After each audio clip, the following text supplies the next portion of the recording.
Shalom saudara-saudaraku dalam kasih Yesus Kristus. Selamat bertemu kembali bersama-sama dengan saya Skwanto Welpli Isang. Bersama-sama kita belajar firman Tuhan berseri nubuatan. Dan pada hari ini saudara, kita akan belajar topik yang ke-11 yang bertajuk besarnya ialah Daniel 8, ilustrasi pelan Allah untuk menghentikan penyelewengan. Dan tajuk kecilnya saudara ialah penglihatan lain pada tanduk kecil dan penyerangannya terhadap Yesus dan umatnya. Oke, mari kita berdoa. Bapa kami yang bertakhta dalam kerajaan surga, puji syukur kepada Tuhan atas berkat penjagaan yang Engkau sudah berikan kepada kami sepanjang waktu, sepanjang saat. Dan saat ini Tuhan, kami akan belajar firman-Mu. Ampuni kami agar kami layak menjadi anak Tuhan. Dan saat ini kami mohon Roh Kudus-Mu, malaikat-Mu menyertai kami, agar kami dapat belajar firman ini dengan baik dan kami diberkati dengan firman-Mu yang Engkau sudah memberkati, agar kami juga akan menjadi berkat kepada orang lain. Doa ini kami serahkan dalam nama Yesus. Amin. Saudara-saudaraku dalam kasih Yesus Kristus, Daniel mendapat satu lagi penglihatan. Selepas 2 tahun dia mendapat penglihatannya yang pertama, yaitu penglihatan mengenai 4 binatang. Mungkin Anda masih ingat saudara, apa penglihatan yang pertama itu?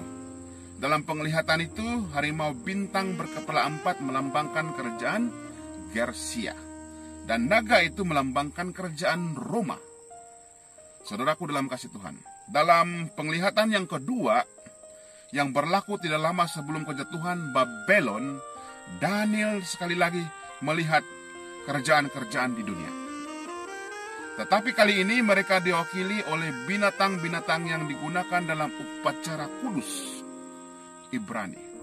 Dan kali ini garis masa sejarah bermula dengan kerajaan Persia yang akan datang, saudara.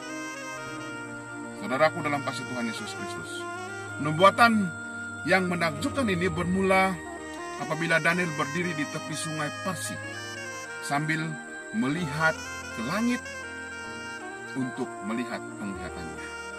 Saudara, mari kita lihat penglihatan Daniel dalam Daniel 8 ayat 3 hingga 4 yang berfirman, Aku mengangkat mukaku dan melihat tampak seekor domba berdiri di depan sungai itu.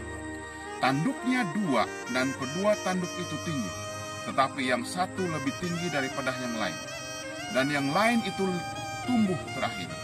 Aku melihat domba jantan itu menanduk ke barat, ke utara, dan ke selatan, dan tidak ada seekor binatang pun yang tahan menghadapi ia, dan tidak ada yang dapat membebaskan dari kuasanya. Ia berbuat sekehendak hatinya dan membesarkan diri. Daniel 8 ayat 3 hingga 4. Saudara-saudaraku dalam kasih Yesus Kristus, domba jantan mewakili apa? Domba jantan itu mewakili apa? Penglihatan itu menafsirkan lambang itu sendiri, saudara. Kita tidak perlu meneka apakah maksud penglihatan itu. Malaikat itu sendiri yang memberikan pengertiannya. Mari kita lihat Daniel 8 ayat 20 yang berfirman, Domba jantan yang kau lihat itu dengan kedua tanduknya ialah raja-raja orang Media dan Persia. Daniel 8 ayat 20. Saudara-saudaraku dalam kasih Yesus Kristus, jadi kita boleh simpulkan bahwa seperti bahu beruang itu terangkat lebih tinggi di sebelah sisinya, begitu juga dengan 2 tanduk itu, di mana salah satu daripadanya lebih tinggi. Penglihatan kedua ini menjelaskan bahwa tanduk yang lebih tinggi, yaitu Persia, akan muncul terakhir. Dalam arti kata yang lain, Persia akan bergabung dengan Media dan kemudian menjadi lebih kuat daripada Media. Apabila mereka menanduk ke arah barat, mereka menyerang Babylon, yaitu empire dunia yang terkuat sebelum ini. Dan apabila mereka menang, Empire Persia menjadi sangat kuat, saudara. Saudara-saudaraku dalam kasih Yesus Kristus, tetapi tidak lama kemudian, saudara, musuh dari jauh sebelah berat datang lalu mengalahkan mereka. Mari kita lihat firman Tuhan terdapat dalam Daniel 8 ayat 5 hingga 7 yang berfirman, "Tetapi sementara aku memperhatikannya, tampak seekor kambing jantan datang dari sebelah barat yang mengelintasi seluruh bumi tanpa menginjak tanah. Dan kambing jantan itu mempunyai satu tanduk yang aneh di antara kedua matanya. Ia datang pada domba jantan yang kedua tanduknya, dan yang kau lihat berdiri di depan sungai itu, lalu menyerangnya dengan keganasan yang hebat. Aku melihatnya mendekati domba jantan itu. Ia mengeram, lalu tanduknya domba jantan itu dipatahkannya kedua tanduknya, dan domba jantan itu tidak berdaya untuk tahan menghadapi dia. Dihampaskannya dia ke bumi, diinjak-injaknya, dan tidak ada yang melepaskan domba jantan itu dari kuasanya." Saudara-saudaraku dalam kasih Yesus Kristus, sekali lagi kita tidak perlu mempercayai guru agama untuk membantu kita memahami perumpamaan ini, saudara. Tulisan para nabi sendiri yang memberikan penerangannya. Jadi, siapakah kambing yang hebat ini yang mempunyai satu tanduk dan kemudian ada 4 yang memusnahkan Empire Persia? Siapakah itu, saudara? Mari kita lihat Daniel 8 ayat 21 hingga 22 yang berfirman, "Dan kambing jantan yang berbulu kesat itu ialah raja negeri Yunani ataupun Persia. Dan tanduk besar di antara kedua mata itu ialah raja yang pertama.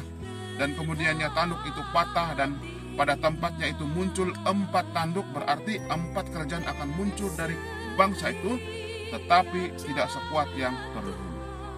Saudara-saudaraku dalam kasih Yesus Kristus, apa yang kita pelajari di sini adalah Yunani bukan saja akan menakluki Persia, tetapi ia akan berbuat demikian dengan pimpinan raja mereka yang pertama. Sejarah menunjukkan bahwa fakta ini benar karena Alexander yang agung adalah raja Yunani pertama yang menyatukan negara-negara kota Yunani ke dalam kerajaan. Dalam nubuatan ini kita juga belajar bahwa Alexander akan mati ketika ia masih kuat. Daniel 8 ayat 8. Dan dia mati ketika dia berusia 30 tahun. Saudara-saudaraku dalam kasih Yesus Kristus, apabila dia sadar bahwa dia akan meninggal dunia tidak lama lagi, dia telah memberikan kerjaannya kepada 4 orang generalnya yang membagikan kekuasaan untuk mereka. Hanya dengan kuasa Allah, nubuatan itu dapat ditafsirkan dengan tepat. Saudaraku dalam kasih Tuhan,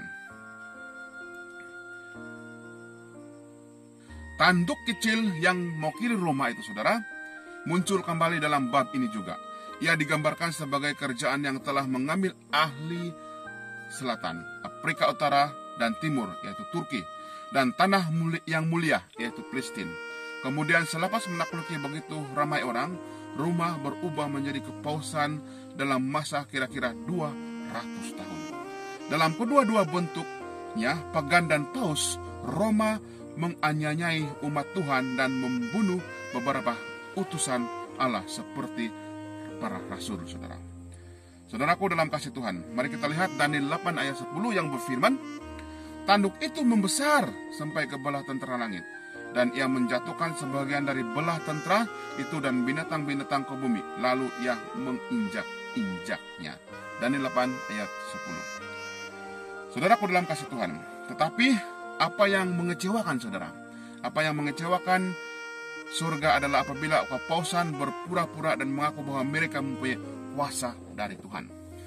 Daniel 8 ayat 11 berfirman, "Bahkan dibesarkannya dirinya sampai kepada penghulu tentara itu dan dirobohkannya tempat kudusnya." Saudara-saudaraku dalam kasih Yesus Kristus, adakah visi yang dimaksudkan dengan tempat kudusnya? Kami mendapat gambaran bagaimana malaikat menerangkan bahagian nubuatan ini. Pertama, malaikat menjelaskan bahwa kepausan akan terlibat dalam perundingan jahat. Kita lihat lagi dalam Daniel 8 ayat 23, "Dan pada akhir kerjaan mereka, apabila orang-orang fasik telah penuh kejahatannya, maka akan muncul seorang raja dengan muka yang garang dan yang pandai menipu." saudaraku dalam kasih Tuhan Yesus Kristus. Kedua, malaikat menjelaskan bahwa kekuasaan tidak akan mempunyai ramai tentara, tetapi akan menggunakan tentara dari negara-negara lain untuk menyelesaikan tugasnya. Contohnya, perang salib. Daniel 8 ayat 24 berfirman, dia akan menjadi sangat berkuasa tetapi bukan dengan kekuatannya sendiri. Saudaraku dalam kasih Yesus Kristus, akhirnya malaikat menjelaskan bahwa kekuasaan akan memusnahkan umatnya yang setia dan seperti yang dikatakan dalam penglihatan akan berfungsi untuk mempromosikan ajaran-ajaran palsu dan untuk menipu manusia yang membuang kebenaran turun ke tanah. Mari kita lihat lagi dalam buku Daniel 8 ayat 24 dan 25 berfirman, dia akan menjadi sangat berkuasa tetapi bukan dengan kekuatannya sendiri. Dia akan menyebabkan kebinasaan yang mengerikan dan apa yang dilakukannya akan berhasil. Dia akan membinasakan orang-orang yang berkuasa, juga umat yang kudus, dan oleh karena akalnya penipuan yang dilakukannya akan berhasil. Ia akan membesarkan dirinya dalam hatinya dan dengan tak disangka-sangka banyak orang akan dibinasakannya. Juga ia akan bangkit melawan segala raja, tetapi tanpa perbuatan tangan manusia ia akan dihancurkan. Daniel 8 ayat 24 dan 25 saudara. Saudara-saudaraku dalam kasih Yesus Kristus, apabila malaikat itu bercakap mengenai kepausan dan pencapaiannya yang jahat, satu persoalannya, ditanya berapa lamakah tempo nubuatan itu saudara. Jawabannya ialah 2300 hari. Lalu tempat kudus akan dibersihkan. Saudara-saudaraku dalam kasih Yesus Kristus, dalam seri seterusnya ataupun topik yang seterusnya, kita akan mengkaji tentang tempat kudus supaya kita dapat memahami tentang pembersihannya. Saudara-saudaraku dalam kasih Yesus Kristus, terima kasih karena atas perhatian kita dalam pelajaran kita pada hari ini. Semoga Tuhan memberkati dan kita akan bertemu kembali di pelajaran topik yang seterusnya. Mari kita berdoa. Terpujilah Engkau, Tuhan semesta alam, Tuhan pencipta langit dan bumi. Kami bersyukur karena kami sudah diberkati Tuhan dengan firman-Mu yang luar biasa. Ya Tuhan, biarlah berkat yang Engkau berikan kepada kami itu akan kami sampaikan kepada mereka yang lain di sana. Dan biarlah Engkau terus memberkati mereka yang mendengarnya. Doa ini kami serahkan dalam nama Yesus. Amin.